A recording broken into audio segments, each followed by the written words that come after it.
नमः गुरुभ्यो गुरुपादुकाभ्यो नमः परेभ्यः परिपादुकाभ्यः आचार्य सिद्धेश्वर पादुकाभ्यो नमोस्तु सीतापति पादुकाभ्यः। श्री सीताराम जी सरकार की जय, बागेश्वर धाम की जय, श्री बालाजी महाराज की जय, संत समाज की जय, सद्गुरुदेव भगवान सन्यासी बाबा की जय।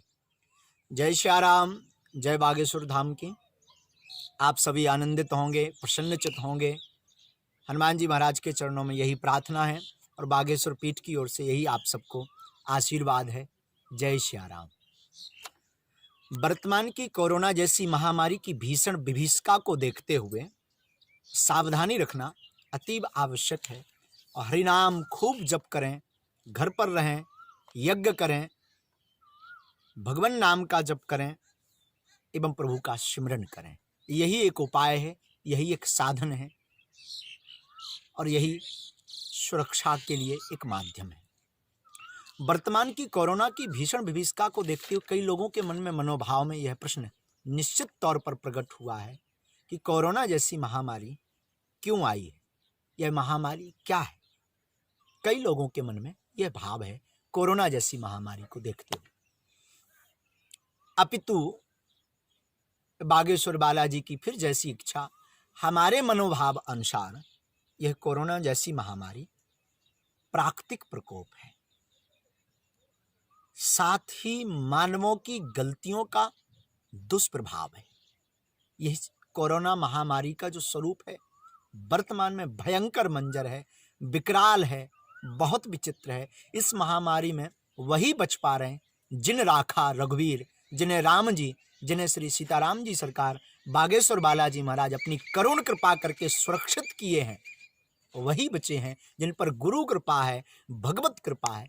यह महामारी, कोरोना जैसी महामारी एक प्राकृतिक आपदा है, यह मानवीय गलतियों का अभिशाप है। और हमारी दृष्टि से कोई हमसे पूछे कि यह क्या है, तो हमारी दृष्टि से यह गौ माता का अभिश्राप है,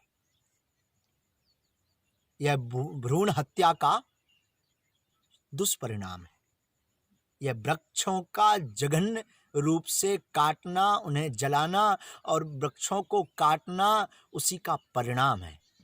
यह कोरोना महामारी नृशंस जीवों की हत्या का दुष्परिणाम है।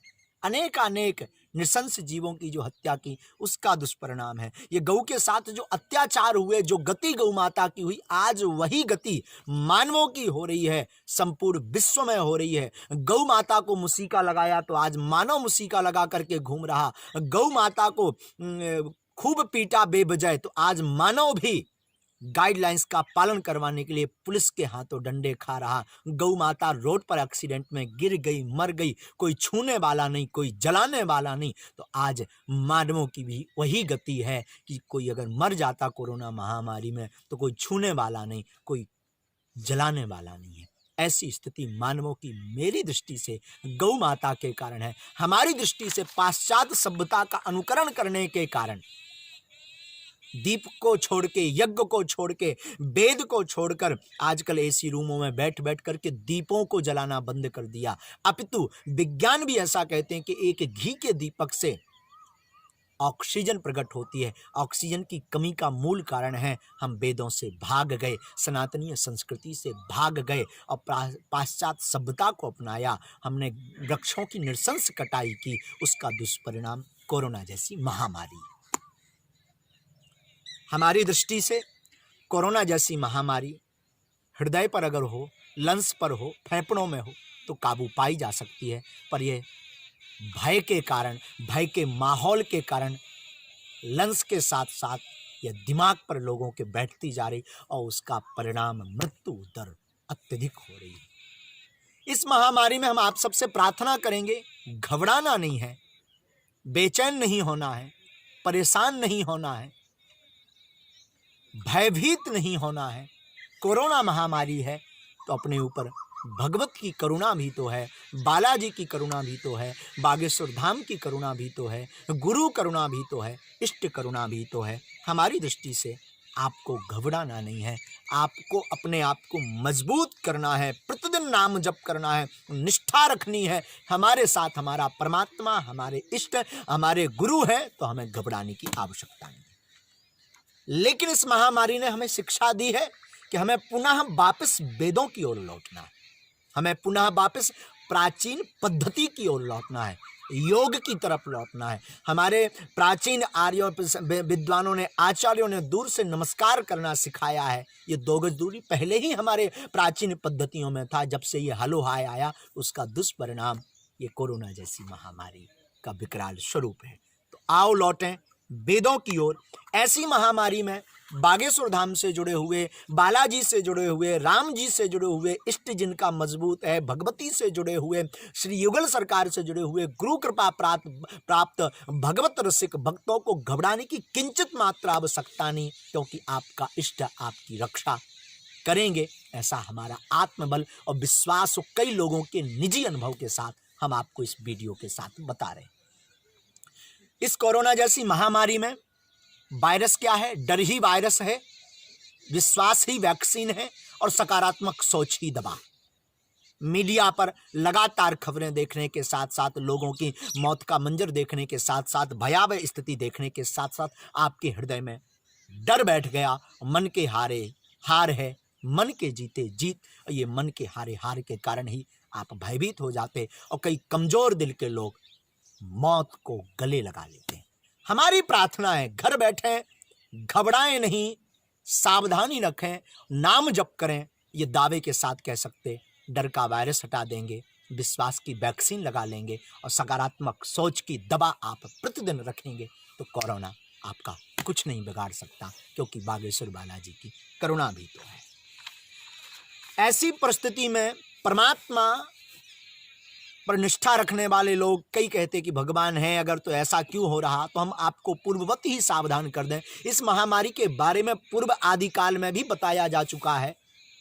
वीडियो पूरा जरूर देखें ताकि आपको समझ आए महामारी क्या है, और इसके बारे में पहले भी बड़े बड़े महापुरुष बता चुके हैं और बड़े बड़े महापुरुषों ने आगाज किया, सावधान किया, और हम उसको भूलकर लगे पाश्चात्य सभ्यता की ओर, लगे अपने मन के अनुसार कार्य करने को। उसका दुष्परिणाम संपूर्ण जीव, संपूर्ण मानव भोग रहा है। कृपा करके अब सावधान हो जाएं, आओ लौटें वेदों की ओर। इस पर कई लोग प्रश्न करेंगे कि कब किसने क्या कहा। तो पहले जानते हैं कोरोना महामारी आई क्यों। आई का कारण हम आपको बता चुके हैं। वृक्षों की कटाई के कारण, अंधाधुंध कटाई के कारण, नृशंस जीवों की हत्या के कारण, भ्रूण हत्या के कारण मानव अपना धर्म भूल गया, अपनी प्रभुता भूल गया और खुद खुदा बन बैठा।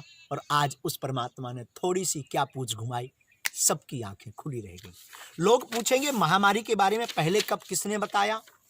तो हम आपको बताएं, सूरदास का एक पद है जिसमें सूरदास बाबा पूर्ववत ही लिख गए, रे मन धीरज क्यों ना धरे, रे मन धीरज क्यों ना धरे, संबत 2000 के ऊपर ऐसो योग परे, पूरब पश्चिम उत्तर दक्षिण 14 काल परे, अकाल मृत्यु जगमाही व्यापे, प्रजा बहुत मरे, सहस बरस लगी सतयुग व्यापे, सुख की दशा फिरे, स्वर्ण फूल बन पृथ्वी फूले, धर्म की बेल बढ़े, काल ब्याल से वही बचेगा जो हंस का ध्यान धरे, सूरदास हरि की यह लीला, तारे नहीं टरे, रे मन धीरज क्यों न धरे। सूरदास बाबा उस वक्त की गतिविधियों को देखकर इस पद को लिख करके सावधान करते हैं कि महामारी में ऐसा 2000 संबत 2000 के ऊपर ऐसा योग पड़ेगा कि पूर्व पश्चिम उत्तर दक्षिण चारों दिशाओं में हाहाकार मचेगा, प्रजा बहुत में रहेगी, अकाल मृत्यु की मौत की गर्त में सब जावेंगे। ऐसा योग पड़ेगा, ऐसी स्थिति बनेगी, लोगों में त्राहिमाम होगी। इस महाकाल में काल व्याल से वही बचेगा जो हंस का ध्यान करेगा। हंस का तात्पर्य परमहंस परमात्मा, परमहंस गुरु, परमहंस सदगुरु, परमहंस इष्ट भगवती, अपने अपने इष्ट का जो ध्यान करेगा, उनकी संरक्षण में रहेगा, वही बचेगा। ये हम नहीं कहते, सूरदास बाबा का पद कहता है। महामारी, कोरोना जैसी महामारी महाकाली का ही रूप है। अध्यात्म दृष्टि से हम आपको सिद्ध करके बताते हैं। आप दुर्गा सप्तशती का 12वां अध्याय उठाइए। दुर्गा सप्तशती के 12वें अध्याय का 37वां एवं 38वां श्लोक पढ़िए। 37वें श्लोक की दूसरी पंक्ति में जब प्रारंभ करते तो लिखा है, व्याप्तम तयेत सकलम ब्रह्मांडम मनुजेश्वरा महाकाल्या महाकाले महामारी स्वरूपया। माफ कीजिए, 38वें श्लोक की यह पंक्ति कहती है व्याप्तम तयेत सकलम ब्रह्मांडम मनुजेश्वरा महाकाल्या महाकाले महामारी स्वरूपया। इसके आगे के श्लोक में 39वें श्लोक में लिखा शैव महाकाली शैव काले महामारी शैव सृष्टि भवत्यजा स्थितम करोति भूतानाम शैव काली सनातनी। 38वें और 39वें श्लोक में स्पष्ट रूप से दुर्गा सप्तशती के बारे में अध्याय में लिखा हुआ है, हे राजन, महाप्रलय के समय में महामारी का स्वरूप धारण करने वाली में महाकाली ही इस समस्त ब्रह्मांड में व्याप्त हैं और वे ही समय समय पर महामारी होती हैं और वे ही स्वयं अजन्मा होती हुई भी सृष्टि के रूप में प्रकट होती हैं। वे सनातनी देवी ही समयानुसार संपूर्ण भूतों की रक्षा भी करती हैं। महाकाली ही महामारी का रूप धारण करके आती हैं। तो ये महाकाली महामारी का रूप धारण करके आई और यही सबकी रक्षा करती हैं और महामारी के प्रकोप से बचना है, इनके भयंकर क्रोध रूप से बचना है। तो जब जब देवी क्रुद्ध रूप में होती हैं तब तक केवल महादेव बचा पाते हैं। तो ओम नमः शिवाय मंत्र का जप करें, दुर्गा सप्तशती का पाठ करें, हनुमान चालीसा का पाठ करें, गुरु मंत्र का जप करें, नित्य घर पर हवन करें, योग करें, सकारात्मक सोचें। तो हमें लगता है आपको महामारी स्पर्श अगर कर भी लेगी तो वो काल व्याल के मुख में आप नहीं जा पाएंगे। ये हमारी निष्ठा, हमारा विश्वास और बागेश्वर बालाजी के चरणों में यह हमारी प्रार्थना भी है। रामचरितमानस के पाठकों के लिए एक चौपाई है।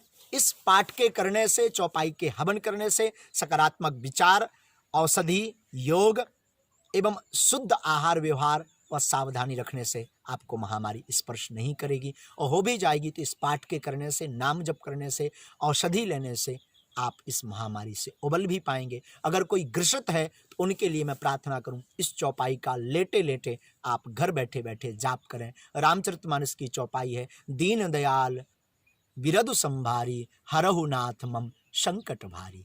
पुनः सुने, दीन दयाल विरधु संभारी हरहु नाथ मम संकट भारी। भगवान दीन दयाल से प्रार्थना करें, प्रभु इस भारी संकट का हरण करें, हमारे संकट को दूर करें, इस महामारी से हमें बचाएं। इस चौपाई का जो प्रतिदिन 108 बार पाठ करके दशांश हवन करेगा उसे महामारी से भगवान श्री राम जी सरकार बचाए रखेंगे और जो ग्रसित हैं उन्हें निकाल देंगे। ऐसी हमारी रामचरित पीठ की ओर पूज्य पाद प्रताश मुनि गोस्वामी तुलसीदास जी की ओर और हनुमान जी के चरणों में हमारी निष्ठा और श्रद्धा है। निश्चित तौर पर आप भी इस निष्ठा और श्रद्धा को जगाएं तो महामारी आपका कुछ नहीं बिगाड़ पाएगी। तीसरी बात, लोग, मानव विकास करते करते इतना पागल हो गया कि अपने आप को ही परमात्मा